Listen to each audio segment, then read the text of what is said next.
다음은 이제 14-3의 이제 서비스 품질 지수. 우리가 이제 앞에서 살펴본 것은 이제 그 이론, 그 다음에 개념적인 모형에 대해서 우리가 공부를 했죠. 근데 여기 서비스 품질 지수는 뭐냐면 이제 실무에서 서비스 품질 지수를 이제 산출해 가지고 평가라든가, 그 다음에 업체 피드백이라든가, 그 다음 이런 고객의 어떤 지금 제품에 대한 고객의 어떤 니즈 충족 정도라든가 이런 것을 이제 파악해 가지고 다양한 목적으로 활용되고 있습니다.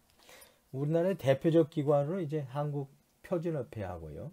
그 다음에 이제 능률협회, 그 다음에 이제 한국생산성본부, 이 세 개 기관이 대표적으로 이제 품질 관련해 가지고 평가하고 있습니다. 그래서 기업체를 방문하고 그 다음에 소비자 고객 조사를 하고 해 가지고 그래서 매년 한 번씩 이제 발표해서 어떻게 보면 서비스에 대한 경각심 내지 서비스의 필요성, 그 다음에 서비스 향상을 통한 국가 경쟁력 강화, 뭐 이런 부분에 목적을 두고 시행하고 있습니다. 여기에서 이제 우리가 확인할 건 이제 세 가지만 우리가 확인하면 될 것 같아요. 표준협회에서 지금 하고 있는 그 한국 서비스 품질 지수, 이거 객관성도 있고, 그 다음에 공인돼서 신뢰성을 갖추고 있다고 기업체에서 판단하고 있고, 그 다음에 이제 여러 소비자 단체에서도 이런 평가 지수에 대해서 굉장히 호의적인 시각으로 보고 있고, 또 그걸 많이 활용해서 기업들이 피드백할 수 있도록 간접적 압력 내지는 협조를 구하고 있습니다. 그래서 이제 한국 서비스 품질 지수는 이제 KSSQI, Korean Standard Service Quality Index 해가지고 하고 있고, 그래서 국민 행복을 위한 거죠. 목적이. 그 다음에 이제 고품질 서비스 요구가 소비자 증가하고 있죠. 그 다음에 세계화에 따라서 선진 서비스 접촉 기회가 증가하죠. 그래서 이제 한국 실정에 맞는 서비스 품질 측정 방안의 도입이 필요한 거죠. 그래서 2000년에 개발됐습니다. 한 20년 됐습니다. 그래서 한국표준협회가 주관하고 있고요. 그래서 이제 서비스 산업의 품질 평가를 위해서 개발된 국내 첫 서비스 품질 평가 지수입니다. 그 다음에 이제 서비스 기업과 서비스 상품은 제조기업이나 또는 제품과 다른 고유한 특징이 있다고 그랬죠. 그래서 그런 특징에 부합하게, 예를 들어서 뭐 우리가 자꾸 반복합니다만은 서비스 특성이 무형성, 비분리성, 또 뭐가 있죠?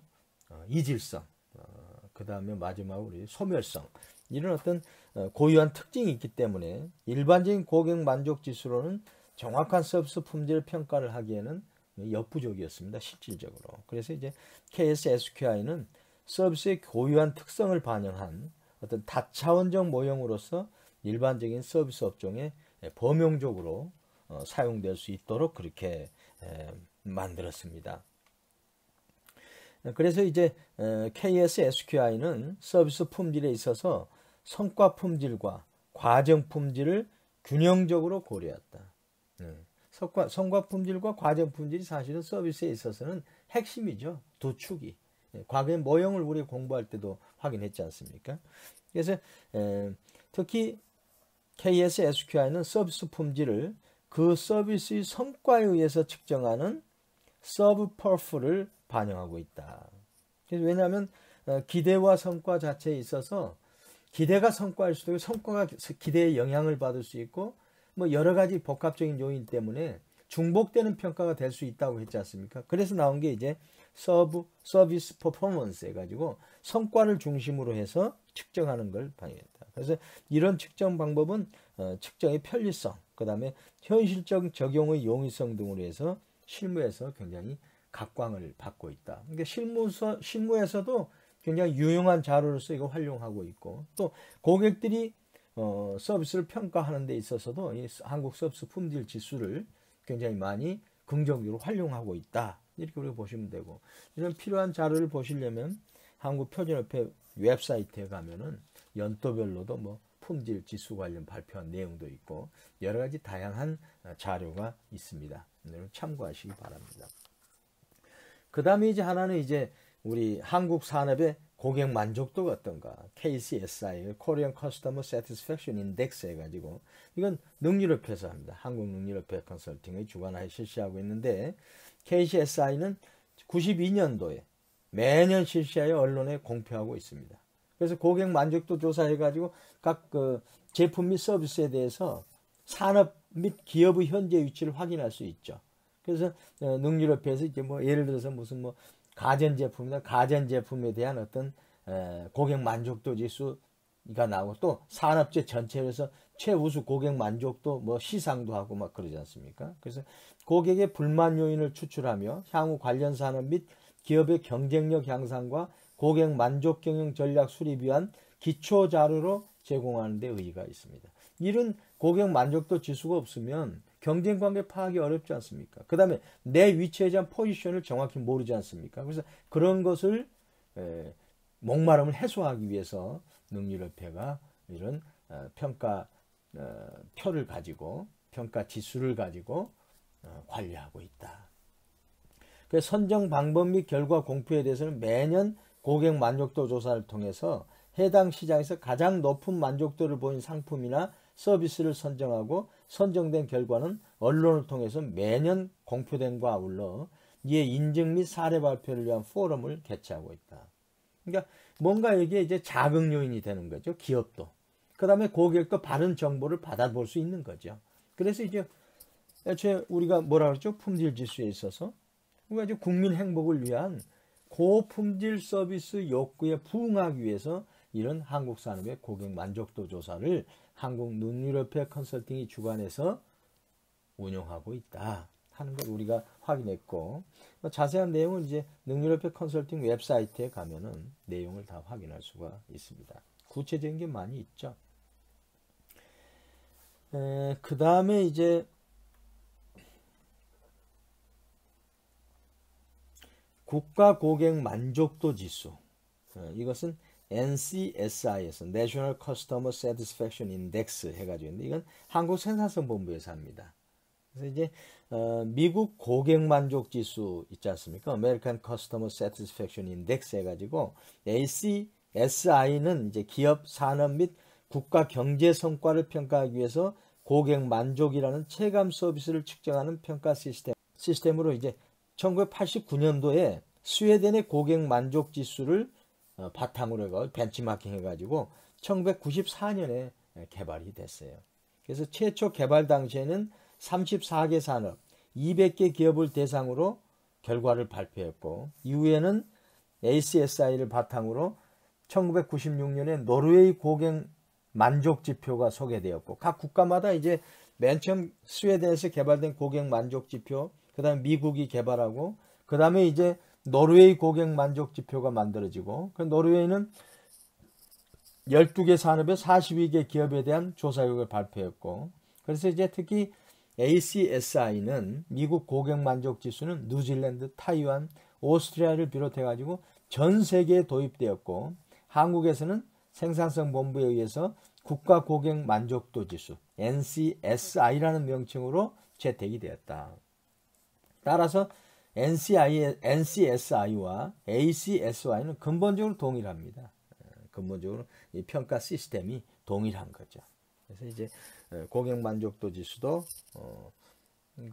어떻게 보면 매우 유용한 그런 지수로서 우리가 활용을 하고 있다. 자세한 내용은 이제 한국생산성본부 웹사이트에서 찾아볼 수가 있습니다. 기타 이제 서비스 지수로는 이제 서울시 서비스 지수가 있고 이제 서울시에서 이제 고품질의 어떤 경영 시정을 구현한 목적, 그다음에 이제 시민들의 어떤 욕구를 파악해서 시적절하게 시정에 반영한 그런 목표에서 서울시 서비스 지수가 있고 공공기관 또 고객 만족도 지수가 있고 여러 지수들이 존재하고 있다 하는 걸 우리가 참고하시면 될 것 같습니다. 그 다음에 이제 14-4 이제 서비스 품질 관리. 실제로 이게 이제 제일 중요한 요소네요. 왜냐하면 서비스 품질 관리를 통해서 무엇을 기대하죠? 고객 만족을 높이는 걸 기대하죠. 그 다음에 또 뭘 기대합니까? 서비스 관련한 피드백이 가능하게 되죠. 그래서 뭘 합니까? 결론적으로는 이 서비스 피드백을 통해서 고객의 가치는 향상되고, 그러니까 고객 지향적이 되는 거죠. 그 다음에 기업의 수익은 향상되고, 그래서 이제 지속 가능한 기업으로서의 모습을 확립할 수 있는 거죠. 그래서 서비스 품질 관리가 굉장히 중요하다. 우리가 last but not least 했잖아요. 마지막이지만 제일 중요하다는 게 영어로 표현할 때 그런 거거든요. 근데 이제 서비스 품질 관리가 실질적으로 서비스에 있어서는 핵심이다. 왜? 특히 서비스는 네 가지의 서비스 특성 때문에 품질 관리에 대해서 더욱 신경을 써야 된다. 우리가 이렇게 이해하면 됩니다. 그래서 서비스 품질의 중요성은 품질이 좋지 못하면 그 기업은 경쟁상 불리하게 되는 거죠. 만약 고객들이 품질에 불만을 가진다면 이들은 다른 서비스를 찾게 될 것이 아주 분명하지 않습니까? 그래서 서비스 품질은 중요하다. 거기에서 이제 서비스 품질을 확인하는 데 있어서 이 갭 모형 분석이 아주 굉장히 유용합니다. 이게 갭 모형. 이 갭 모형이 이제 5가지가 있거든요. 이게 뭐냐면 우리 그림을 보고 한번 보시죠. 갭 모형 분석에 있어서 이 개인은 서비스 기대를 하게 된다고 그랬죠. 그 다음에 기업은 서비스 성과를 낸다고 그랬죠.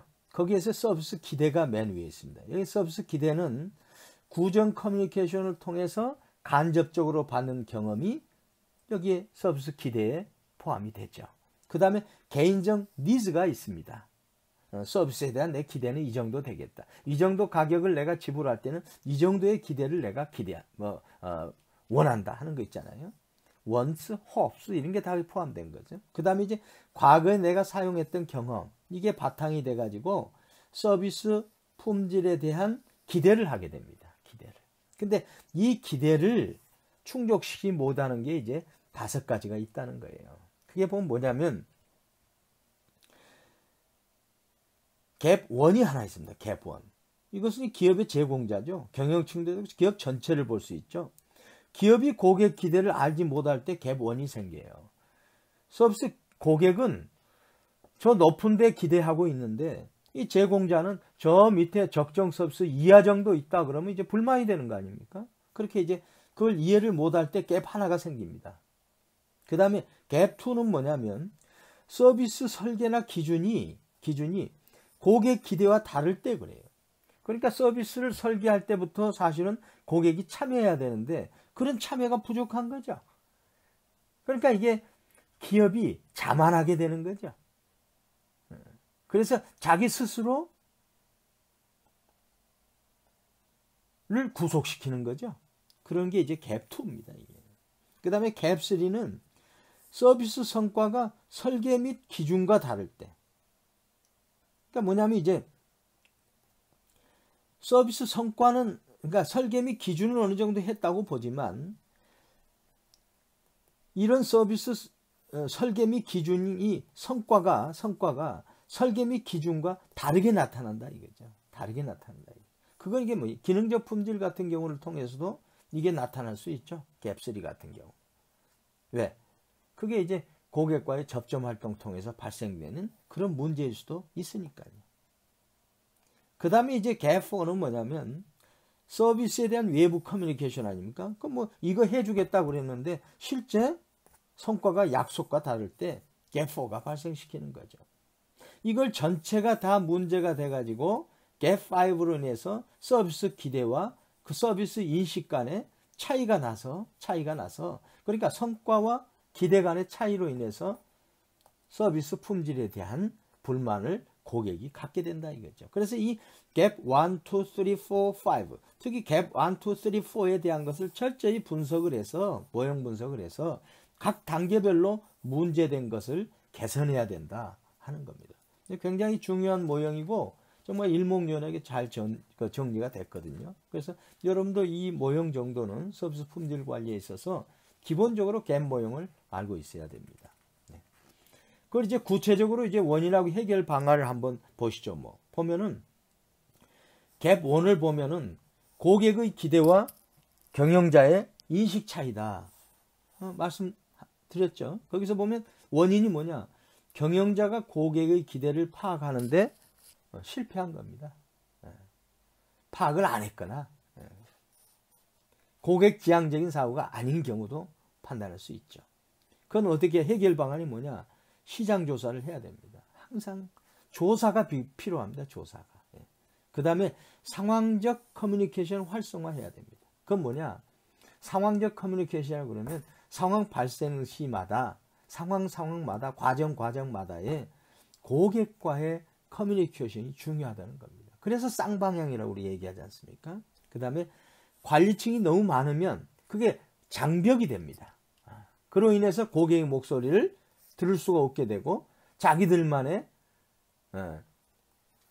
테두리 안에서 결정하는 경우가 있습니다. 그래서 관리층을 축소해서 경영자가 가능한 한 밑바탕에 접점 활동하고 있는 사람과의 접점 활동에 대한 커뮤니케이션, 거기에 고객과의 커뮤니케이션을 통해서 갭1을 해결하라. 그 다음에 이제 갭2가 뭐냐면 경영자의 인식과 서비스 설계의 차이가 난다. 그러면 기업 자원이 이제 제약이 될 수 있고요. 그걸 할 수 있는 능력이 부족할 수 있고 또 시장 상황 분석이 좀 부족할 수가 있고요. 또 아니면 경영층의 무관심이 이런 경영자 인식과 서비스 설계 차이를 유발할 수 있죠. 그럴 때 어떻게 해결해야 되냐? 최고 경영자가 헌신해야 됩니다.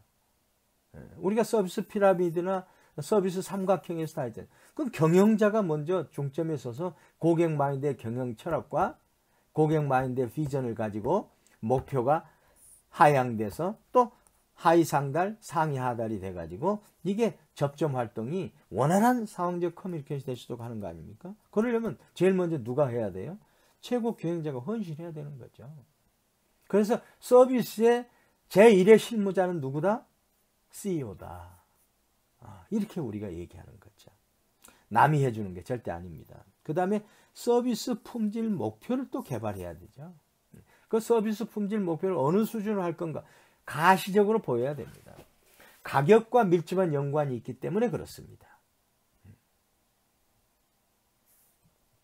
그 다음에 업무를 표준화해야 된다. 그러니까 이제 요즘 표준화라는 건 굉장히 중요합니다. 왜냐하면 복잡 다단할수록요 시스템이 표준화가 돼야 됩니다. 이번에 우리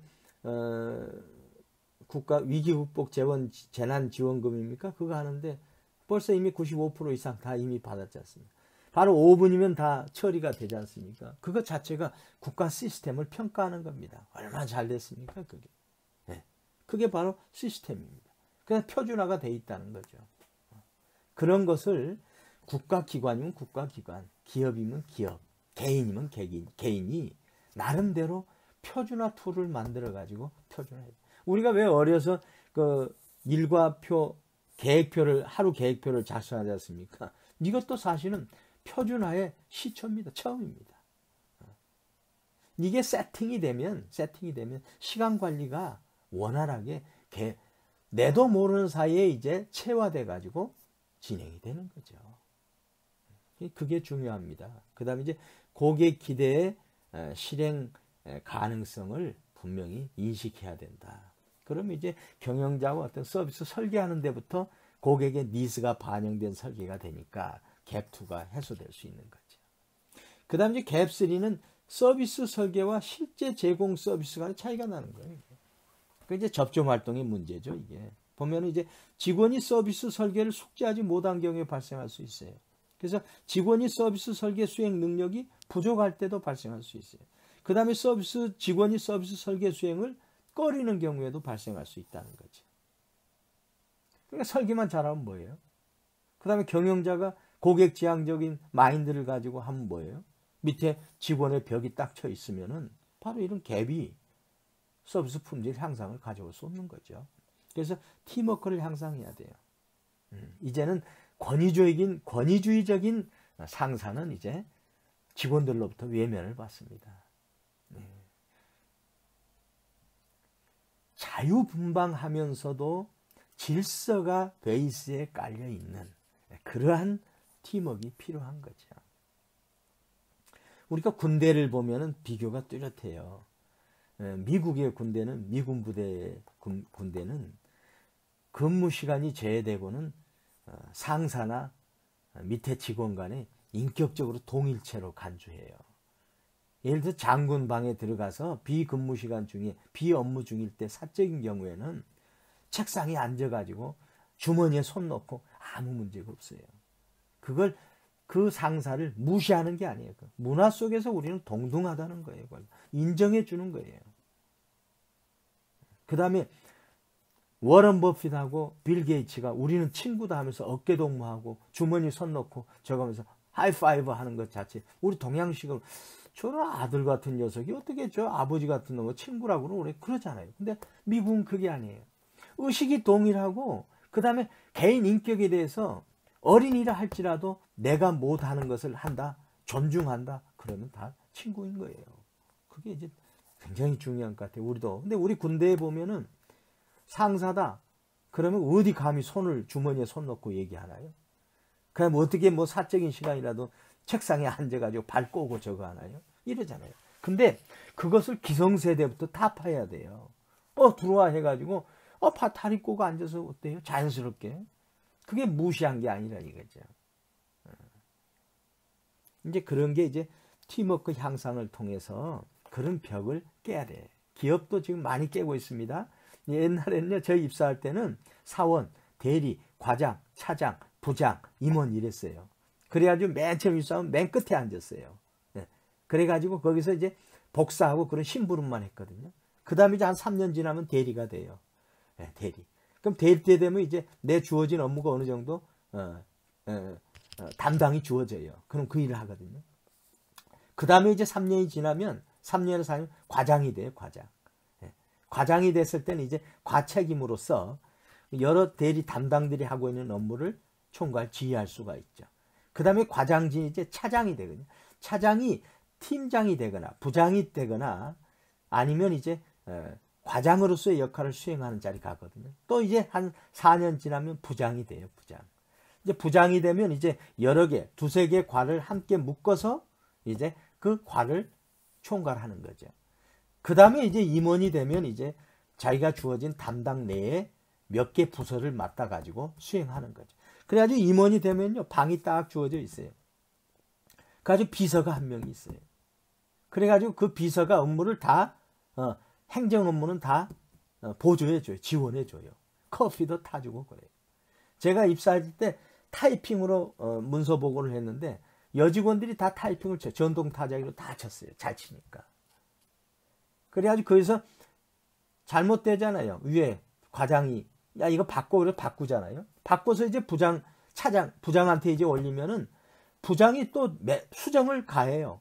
그럼 애초에 내가 기한했던 내용과 똑같은 게 또 나와요, 이게. 그런 맹점들이 많이 있었어요. 근데 그때는 그러다 보니까 이제 사원에서 임원까지 되는데 약 한 15년, 20년 이상이 걸리게 되는 거죠. 20년 이상. 그래서 이제 연구소도 그랬습니다. 연구소도. 사족을 좀 더 하면. 연구소도, 아니, 연구소가 무슨 사원이 있고 대리, 과장, 차장이 있어야 되겠어요? 근데 그것을 바뀐 게 불과 IMF 이후예요. 그래야 지금 이제 연구원, 뭐 선임연구원, 책임연구원 해가지고 있잖아요. 그래도 그게 다 하이라키가 존재하고 있는 거예요. 그러다 보니까 우수한 사람들이 연구소 와가지고 근무하는데 처음 연구원이 될 때는 따까리 업무만 하니까 이게 내 업무인가 하면서 실망을 하게 돼요. 그 다음에 대리, 예를 들어서 이제 선임연구원으로 가더라도 내게 주어진 업무가 한계가 있고 고의적으로 할 수 있는 일이 별로 없는 거예요. 근데 사회 나가서 친구들 만나보니까 갑자기 사자 된 친구들은 30대 초반에 사자가 됐고 50대 사자는 60대에서 똑같은 사자로서 통용이 되잖아요. 어떻게 보면 평등이 되지 않습니까? 자격증 하나로. 그래가지고 이제 이 공대 출신 우리 젊은 정말 우수한 인재들이 그만두고 이제 의학 전문대학원에 가가지고 의사 사자를 달고 바로 인생을 바꾸려고 하는 거. 그런 게 있었어요. 근데 지금은 많이 이제 바뀌고 있죠. 그 다음에 이제 똑똑하면요. 입사 3년 차에서부터 팀장이 돼가지고 10년, 15년 차 되는 고참 책임들을 통솔하는 그런 역할도 해요. 왜? 그 분야에서 최고니까. 예를 들어서. 그러니까 많이 바뀌고 있는데 기업이란 게 그런 어떤 폐쇄적인 조직 내지는 하이라키가 존재하고 있다는 것을 여기서 얘기하는데 이게 서비스 설계와 제공 서비스 차이가 될 수 있죠. 그 다음에 직원의 직무 적합성 보장. 직원이 그 직무에 적합하지 않으면 바꿔줘야 되는 거죠.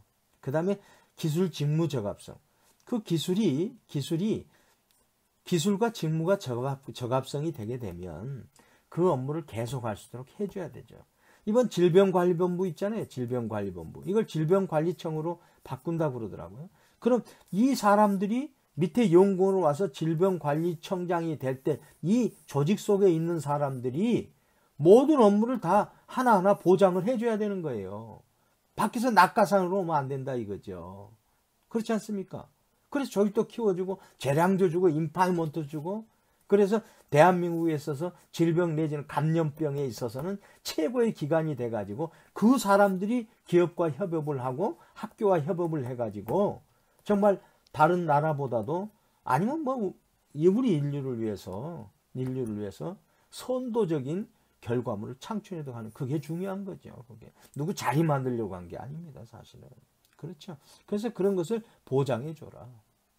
그 다음에 직원에게 인식된 통제 권한을 제공해 줘라. 그러니까 권한을 위양을 했으면 너는 이 정도까지는 무조건 비록 설사 잘못됐더라도 그다 인정해 줄게 하는 것을 명확히 해주라. 그 다음에 경영 통제 시스템을 나름대로 통제 시스템이라는 게요 꼭 필요할 수가 있어요. 네, 제가 말씀드린 자유라고 하는 것은 질서 속에서 크는 거예요. 질서가 없는 자유는 방종이죠. 안 그렇지 않습니까? 안 그렇습니까? 그래서 자유를 누리고자 하는 자들은 자기가 지켜야 될 질서에 대한 의무를 수행해야 되는 거예요. 그래서 자유는 의무의 결과지 의무하고 무관한 권리가 아니라 이거죠. 그렇지 않습니까? 굉장히 좋은 말씀을 제가 그냥 갑자기 튀어나와서 했는데요. 맞지 않습니까? 자유는 의무를 먹고 크는 겁니다. 그래서 자유가 권리라면 상응하는 의무가 반드시 있는 거죠. 그런 차원에서 경영 통제 시스템이 개발되는 게 필요하고 그 다음에 역할 갈등을 해소하고 역할 모호성을 해소할 필요가 있다. 그 다음에 이제 갭4에 보면은 외부 커뮤니케이션과 서비스 제공.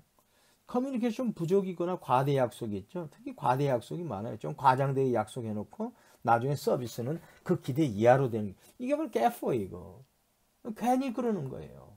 그래서 수평적 커뮤니케이션을 증대하라. 그 다음에 과대 약속의 유혹을 거절하라. 우선 따놓고 보자 하면 안 된다 이거죠. 요즘 언론에 보니까 무슨 서울에 개발이 많이 되고 있잖아요. 막 아파트 땅값이 막 부지불식간에 오르고 해서. 근데 이제 업체들이 과당 경쟁을 해요. 근데 거기에서 이제 과다 약속을 해요. 근데 실질적으로 승인을 받으려면 그 도시 시나 구에 승인을 받아야 돼요. 그러면 시나 구는 그걸 허용해 줄 수 있는 범위가 있는 거예요. 범위를 벗어난 것을 약속을 하면 그건 기만이죠. 고객을. 그렇지 않습니까? 그런데 그 밑에 조그만 글씨로 단서 조항을 달아요. 시나 구에 승인이 떨어진다는 전제하에 이행할 수 있다. 이렇게 써요. 그게 말이 됩니까? 그게? 그건 시나 구가 할 수 있는 걸 몰랐습니까? 아니죠. 그래서 이제 막 싸움이 나고 내부에 다툼이 나고 그러는 거. 이게 과다 약속 때문에 그래요. 과다 약속의 유혹을 거절해야 되는 거죠. 자, 갭5는 서비스 기대와 서비스 인식의 차이예요. 소비자가 인식하는 서비스 품질은 서비스 기대와 서비스 인식의 차이에서 나. 즉, 갭5의 크기의 방향에 의존하며 갭5 방향과 크기는 바로 갭1, 갭4에 의해서 결정이 된다. 그러니까 소비자가 인식하는 품질하고 소비자의 기대하고 이 차이가 난 게 인식의 차이 아닙니까? 그 인식의 차이가 곧 어떤 성과의 차이일 수도 있잖아요. 그러니까 그 갭을 줄이기 위해서는 뭘 해야 된다?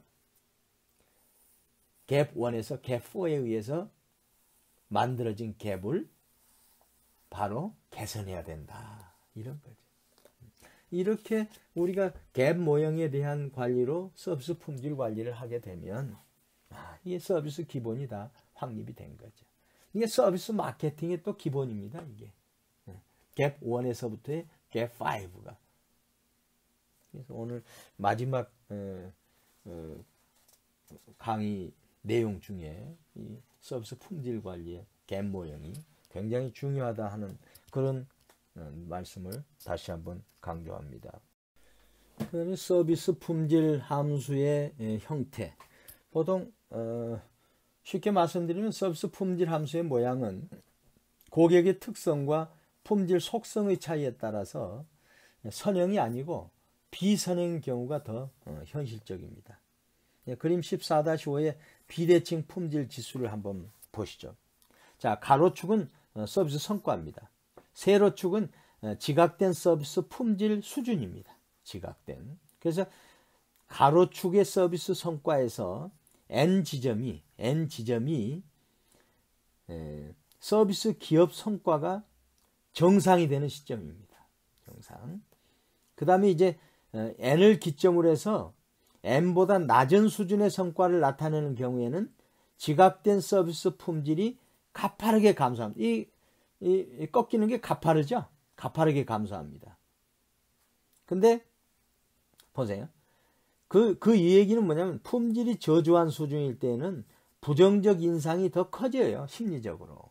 그 다음에 따라서 품질이 우수해서 긍정적 인상을 심어주는 것보다 품질 저하 영향이 훨씬 나쁘다 이거죠. 그러니까 나쁘다고 생각되는 심리적으로 더 큰 불만이 커진다 이거죠. 좋다는 것은 심리적으로 만족도가 그렇게 선형적으로 만족도 1인데 좋다는 게 1이 되지 않는다 이거죠. 그렇게 해서 비선형적으로 더 큰 충격을 준다는 거고. 그 다음에 기업의 성과가 정상 이상일 때는 지각된 서비스 품질과의 관계가 N 위로 보세요. 완만하게 기울기를 보이죠. 서비스 품질 지각 수준 향상에 어려움이 있다 이거죠. 그래서 이제 서비스 품질 관리에 있어서 항상 N 정상 쪽의 기준, 이게 이제 기업의 서비스 품질 수준일 수도 있겠죠. 여기 이하로 내려가면 불만이 더 커지니까 여기에 더 큰 관심을 가져라. 그래서 비대칭 품질 지수를 우리가 이해할 필요가 있다. 그 다음에 이제 서비스 품질 문제 이제 원천. 서비스 품질 문제 이제 원천은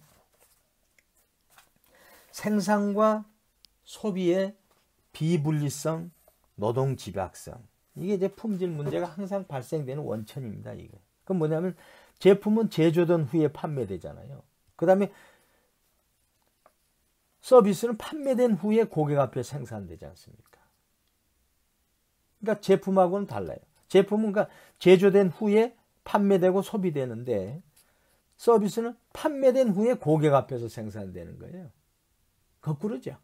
그래서 이러한 생산과 소비의 비분리성은 대부분의 서비스가 노동 집약적인 특성을 지짐으로 한층 더 중요하다. 그러니까 판매된 후에 고객 앞에 서서 성과를 내야 되기 때문에 그 다음에 그 성과를 내는 사람이 바로 사람이 다수기 때문에 여기에 대해서 노동 집약성 특성을 고려해 가지고 서비스 품질 문제에 대한 원천을 해소하도록 노력해야 된다 하는 거죠.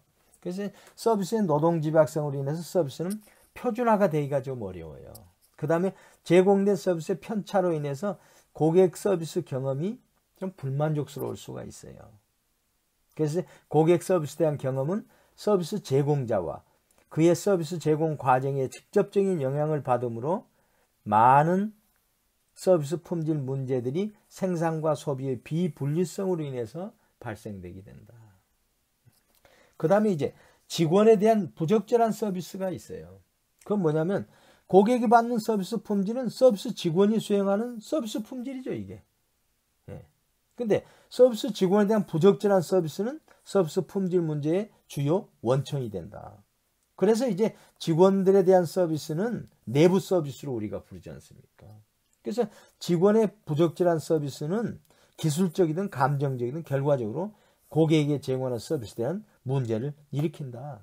그래서 직원에게도 만족할 만한 서비스 품질을 제공하는 것이 필수적이다.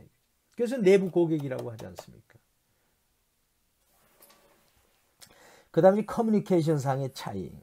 이 커뮤니케이션 상 차이는요, 품질, 서비스 품질 문제 주요 원천 중에 하나예요. 기업이 과대 광고뿐만 아니라 기업이 제공하는 서비스를 고객에게 정확히 인식하지 못한 경우에 고객 욕구를 정확히 못하는 경우나 그 다음에 고객 욕구를 정확히 들으려 하지 않은 경우에 포함된다. 그래서 커뮤니케이션을 활성화해야 된다. 그 다음에 고객을 수치로 보는 경우. 그게 흔히 많죠. 그건 뭐냐면 이제 기업들은 많은 고객들을 보유하고 있기 때문에 이들 고객들에게 개별한 서비스를 제공하기보다는 고객들 단순히 수치로 보는 견해로 갖게 된다. 따라서 개별 고객의 중요성을 간과하게 되고 고객의 불만을 증대시키고 결국에는 서비스 품질 문제를 초래한다. 그래서 DB 관리가 필요하고 CRM이 필요하고 하는 게 다 여기에서 고객을 수치로 보지 말고 그 다음에 고객을 집단으로 보지 말고 개인별 차별화해서 집중 관리할 수 있는 포인트를 만들어라 하는 게 여기 나온 거죠. 그 다음에 이제 기업의 단기적 시각이 있습니다. 뭐냐면 이제 기업이 단기적 시각은 뭐냐면 단기적 이익의 강조는 비용 절감에만 치중하는 거예요. 그래서 고객의 이익을 최우선으로 하지 않음으로써 결국에는 고객의 서비스 품질을 저하시킨다. 그래서 사람을 자른다. 그 다음에 임금이 많은 사람들을 다른 업무로 이동시켜가지고 실제 중요한 업무를 배제시킨다. 뭐 이런 경우가 단기적 시각이죠. 그 다음에 이제 보면 우리가 서비스 품질 개선 방법이 있는데요. 자, 먼저 서비스 품질의 중요한 결정 요소가 뭔가를 파악해야 되겠죠.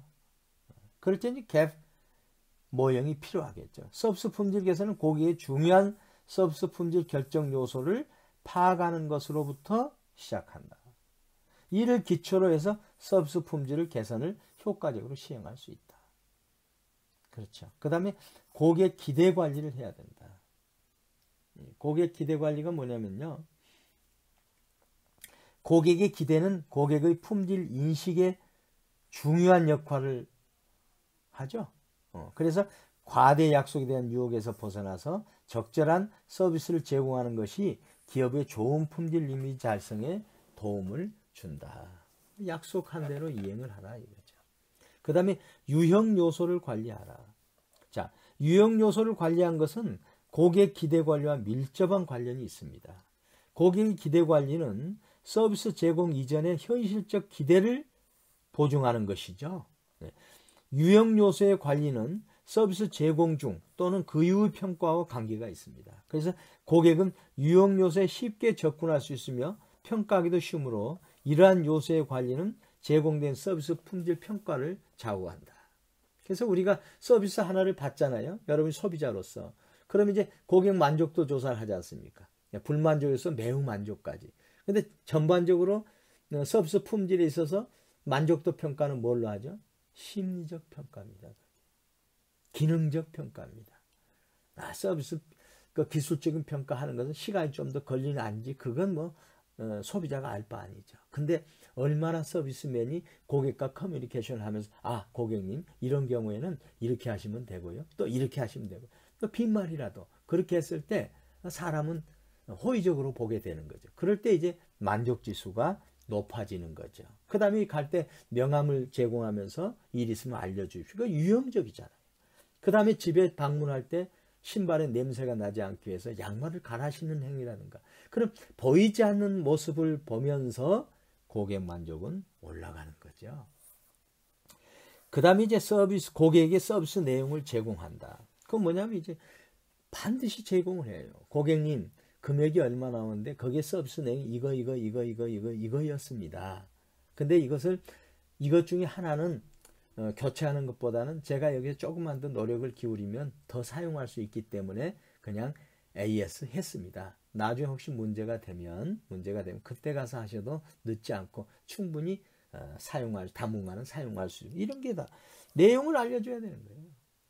그 다음에 기업 내 품질 문화 정착을 시킨다.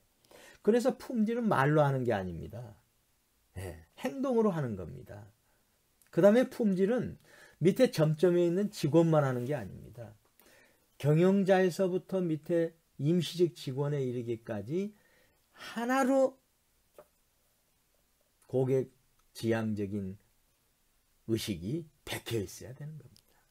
품질 문화가 정착이 돼야 되는 거죠. 그래서 고객이 자기들 월급을 준다고 생각을 해야 돼요. 실질적으로 사장이 월급 주지만 결과를 따져놓고 보면 누가 줍니까? 고객이 서비스해서 준 그 대가로서 월급이 나가고 기업이 운영되는 거예요. 그래서 공무원들이 생각해야 될 게요. 이 서비스 품질에 대해서 굉장히 신경을 써야 돼요. 요즘 공무원들 서비스 교육 많이 시켜요. 뭐냐? 기본적으로 누가 월급을 줍니까? 예? 무슨 뭐 나라가 줍니까? 대통령이 줍니까? 장관이 줍니까? 국민이 주죠, 국민이. 뭘로 줍니까? 세금으로 주는 거죠. 세금으로. 그러면 누가 주인이란 게 분명히 나오지 않습니까? 그렇죠? 그러면 주민이 주는 돈을 받고 일하는 공무원은 그래서 공복이라고 하지 않습니까? 그래서 주민을 하늘처럼 섬기는 그런 마인드가 있어야 된다. 그 혹자는 그래요. 너무 저거 하면 오히려 뭐 주민들이 기고만장해가지고 문제. 요즘 그런 의식 갖고 있는 주민이 어디 있습니까? 요즘 국민의 민도나 국민의 수준이요. 이미 정치나 행정가들 수준을 뛰어넘었어요, 이제. 그렇지 않습니까? 그래서 그런 차원에서 이제 기업 내 품질 문화를 정착해야 된다. 자동화를 실천해. 이게 이제 이건 뭐냐면 이제 그 서비스 제공은 인적 활동과 물적 활동이 있는데 꼭 물적 활동만 해도 좋다고 하는 고객들도 많이 있어요. 그런 경우에는 이제 자동화를 하는 거죠. 예를 들어서 PC를 고치는데 원격으로 고칠 수도 있지 않습니까? 그걸 원하는 사람들한테 그렇게 하는 거예요. 그게 더 효과적일 수가 있어요. 그러니까 이제 그런 차원의 자동화를 실천하라. 그 다음에 이제 변화하는 고객의 기대에 대응하라. 고객의 기대는 수시로 변화하는 겁니다. 그렇기 때문에 변화하는 고객의 기대에 대응할 수 있는 그런 노력을 기울여라. 그 다음에 이제 기업 이미지를 향상시켜라. 우리는 이미지를 가지고 삽니다. 이미지. 여러분의 이미지가 어떻습니까? 저의 이미지가 어떻습니까? 그 이미지가 다른 사람을 평가하는 바로 가장 중요한 도구가 되는 겁니다. 그렇죠. 그러면 기업 이미지가 잘 돼 있으면 다소 문제가 있더라도 실수했겠지 해요. 아주 정말 인생을 살다 보면 이런 일이 많이 발생합니다.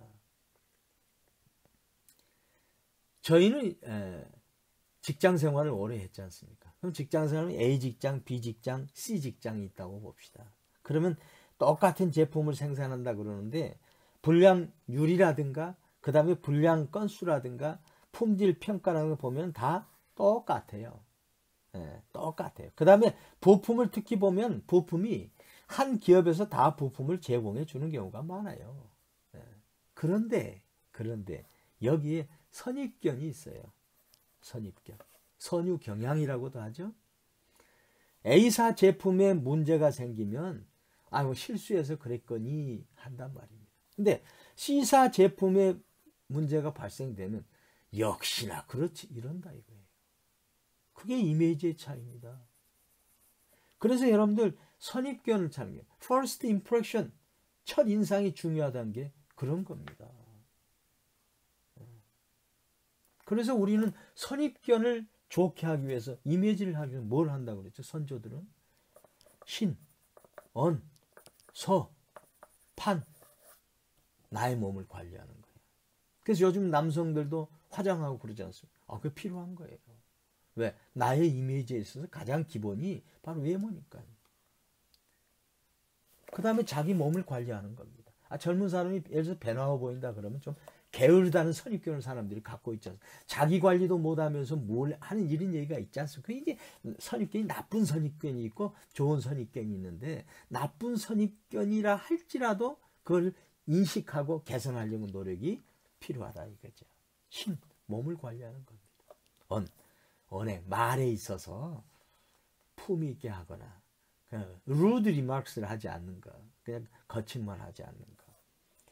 트럼프 대통령이 세계의 대통령이라고 우리가 미국 대통령을 하는데 말이 거칠지 않습니까? 그럼 벌써 품격이 떨어지지 않습니까? 그럼 선입견이 뭐가 돼요? 꼴통?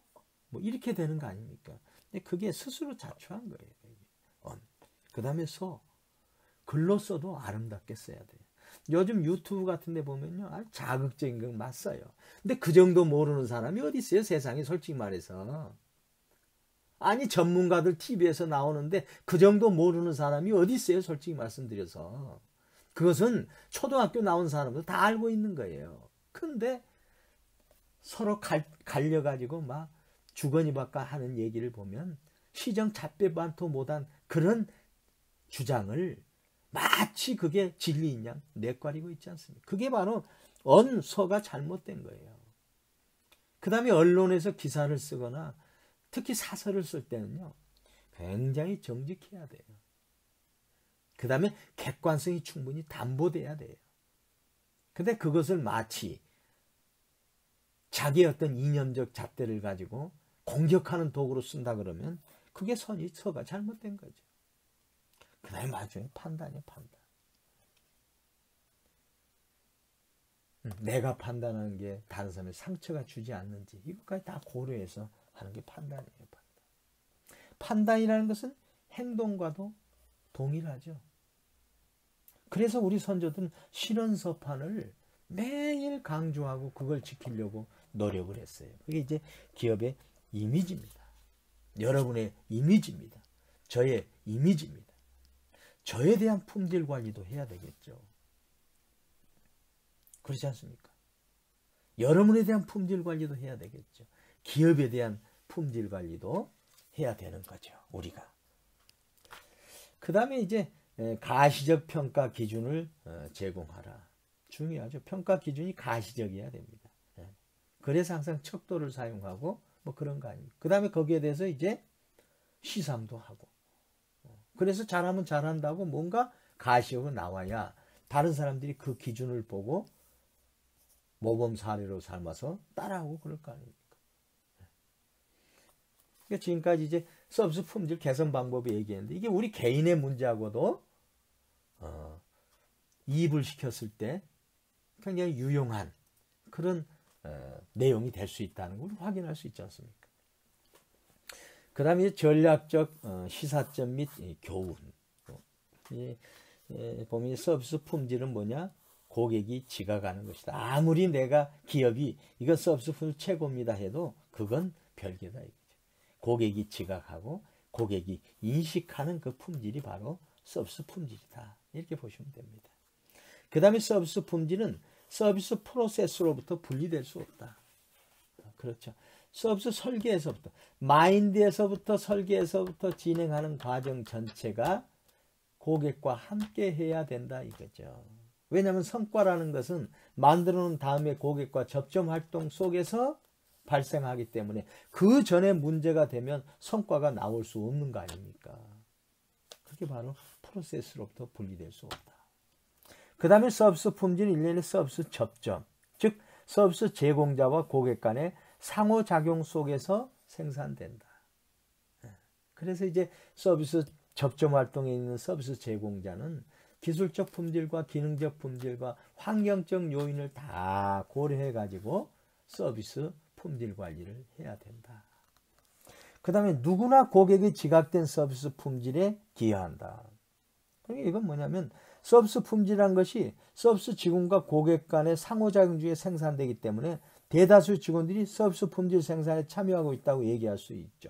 근데 고객을 직접 상대하는 일선 직원들은 실제로 고객을 직접 대면하지는 않지만 이들을 지원하는 다른 부서 직원들로부터 여러 가지 측면의 지원을 받고 있기 때문에 누구나 고객이 지각된 서비스의 품질에 기여한다고 인식을 같이 해야 된다. 그래서 커뮤니케이션이 활성화되는데 이거죠. 그런 거죠. 그래서 팀워크가 필요하다는 거죠. 그 다음에 고객은 서비스 품질 생산의 자원으로서 관리되어야 한다. 이건 뭐냐면 이제 프로세스부터 다 마찬가지로 고객이 기본적으로 서비스 품질 생산하는 데 있어서 핵심 자원이 된다 하는 것을 항상 명심해야 된다는 거고, 그다음에 이제 외부 마케팅 역시 서비스 품질 관리에 통합돼야 된다. 마케팅이 뭐예요? 물건 잘 팔 수 있도록 하는 거죠. 물건 잘 팔기 핵심이 뭐예요? 품질이죠. 품질. 그렇지 않습니까? 그럼 마케팅이 가장 중요한 요소를 뭘로 봐야 돼요? 서비스 품질 관리에 있어야 되죠. 그래서 마케팅 부서와 서비스 품질 관리 부서는 다 하나로 돼가지고 함께 합동 마케팅이 진행돼야 된다는 거죠. 그래서 사실은 이제 이걸로서 이제 우리가 서비스 마케팅 책 한 권을 다 띄었습니다. 약 500개 표지되는 걸 다 띄었습니다. 근데 이 책의 이 저자가 이우재 교수님이 아주 굉장히 내용도 아주 알차지만 이 정리도 아주 잘 해놓으셨어요. 전략적 이슈라는 제목으로 마지막에 서비스 품질 관리를 설명하면서 서비스 마케팅의 기본부터 기술적인 부분, 뭐 과정적인 부분, 고객과 서비스 직원과의 관계나 기업과 서비스 직원, 고객과의 관계에 있어서의 필요성을 품질 관리라고 하는 한 챕터를 통해서 다시 한번 돌아볼 수 있도록 잘 정리된 거예요. 이렇게 해서 이제 제가 서비스 마케팅의 전략적 이슈까지 해서 다 마무리했습니다.